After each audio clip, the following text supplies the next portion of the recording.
Good morning, everyone. I'm Mota, and I was born in the 80s. That means that I am part of the last generation of people that saw analog, saw digital revolution, and saw the cloud growing. In the photos behind me, you'll see that even growing up, I grew up taking notes on paper. I used my first computer, you know, those big computers that sit in the middle of the apartment, and only the adults can use it. And we saw as well the rise of Wi-Fi, iPhones, Facebook, social media, and now we're talking about ChatGPT and artificial intelligence. So what we're seeing is that the growth and innovation is hyperactive.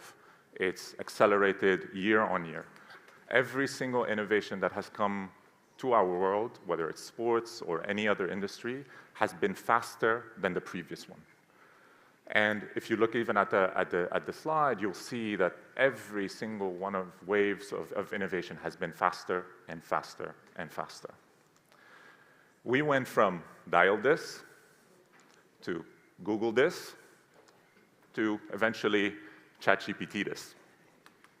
And that would mean that in the past 3 years or 4 years, ever since COVID, we've seen as well an increase of investment from all the sports in the industry to cope with the change of COVID and to adapt for remote work and all this.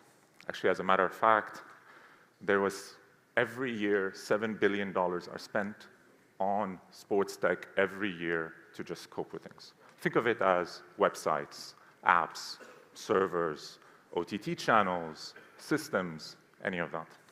Actually, to give you sort of just a reference point, it's almost the amount of revenue from one Olympic cycle for all sports organizations. And these investments came in 3 categories. The first category is digitalization. So just like me, we went from paper to systems. You enter everything into every system. We went into automation. So think about these accreditations that we've had for this beautiful Congress that we had was all automated, from when you submit your picture all the way to the printing of the accreditation. Then, with digital engagement and new revenue stream, obviously, someone needs to pay the bill for these $7 billion at some point, or you need to recoup them at some point. However, even with these investments, we've seen that we're still not solving the basic pain points of people. So we're still spending a lot of time tracking down information. I'm pretty sure a lot of you spend at least per document 5 to 10 minutes to just track that one document on my SharePoint or on my Google Drive or even on my file to just find it and start my work. Or I would also spend my entire day or my entire week, or 28 actually, the fact is 28% of my day, I spend it on answering emails. Actually, the average person in any sports organization when we did our surveys is that they receive around 100 emails every day. That's a lot of emails. And then finally, you'll see as well that a lot of sports organizations are still trying to figure out how to target Gen Z. They're still trying to figure out how can we engage with them. So at Next, we came up with this, what we call the golden formula. And the whole purpose of this golden formula is, can we adapt the technology to the user? Meaning that you take the capabilities, you take the processes, and then you implement your technology. Because the person should not adapt to the technology, it should be the other way around. And that's what we call the golden formula.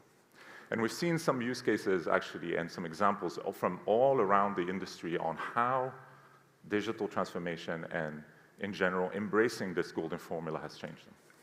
The first one is with USA Gymnastics. They use data and performance data, health data, to actually improve and monitor the performance of their athletes. It's in the form of an application. It's in the form of a website for their coaches that enable them to track, monitor, and give them the right training program. The other one is with the Argentinian Rugby Federation. We've seen them that they have now a 360 view of their athlete because they automated the registration of their athletes.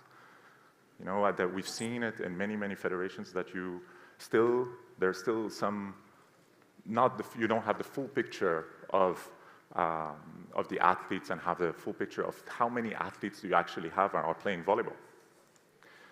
And then we've also seen the Egyptian Football Federation, which they targeted and created a marketing campaign for Gen Z, specifically using AI, using content production to just grow their social media interaction. As a matter of fact, the Egyptians are one of the biggest followers on the FIFA Instagram account, which is around 40 million subscribers. And then one of the new ones that we're seeing a lot and a lot more. At national federations, at international governing bodies, or at any sports organization, there's these data systems. Think of it as a big athlete database or a big athlete repository, or they're all in the form of Excel sheets. And the way we've worked with them is that they wanted to know and ask questions about these athletes, identifying talent, such as, I want to be able to know how many athletes participated in the past 5 seasons that speak French, that are under 30 and score 14 points per match. Usually the process for this, it would take around 2 weeks, a data scientist, a data engineer, an analyst, and then you'll get the result in the form of a PDF or a document with a big analysis, and then by that time, the time has passed.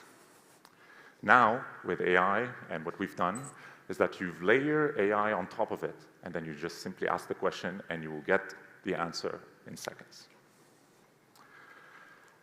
And what we've seen is that this type of technology is enabling a lot of these sort of sports organizations from increasing their efficiency, increasing their revenues, and increasing their engagement. So what I will leave you with is that how would I start? Because all of this is nice, but how will I start my day-to-day? It's 4 simple steps that we identified. You need to really start with assessing your needs. Think of the capabilities. Look at how you're using technology on a day-to-day basis, or even not how you're using technology. Think of prioritizing these. And not anything and not everything can be tackled right away. And then finally, build a roadmap for that. And this roadmap, because Rome is not built overnight, you can actually build it over a few years. But then the most important thing is that while we're implementing technology, a lot of us need to learn how to use it. There's also this literacy and change management and all of this. Like any new technology disrupts the way you're working day to day. If you remember your first iPhone, this is how you needed to adapt to the way that people can text you and people can call you at any point in time. So there is also this part of investing and changing and having that throughout your project.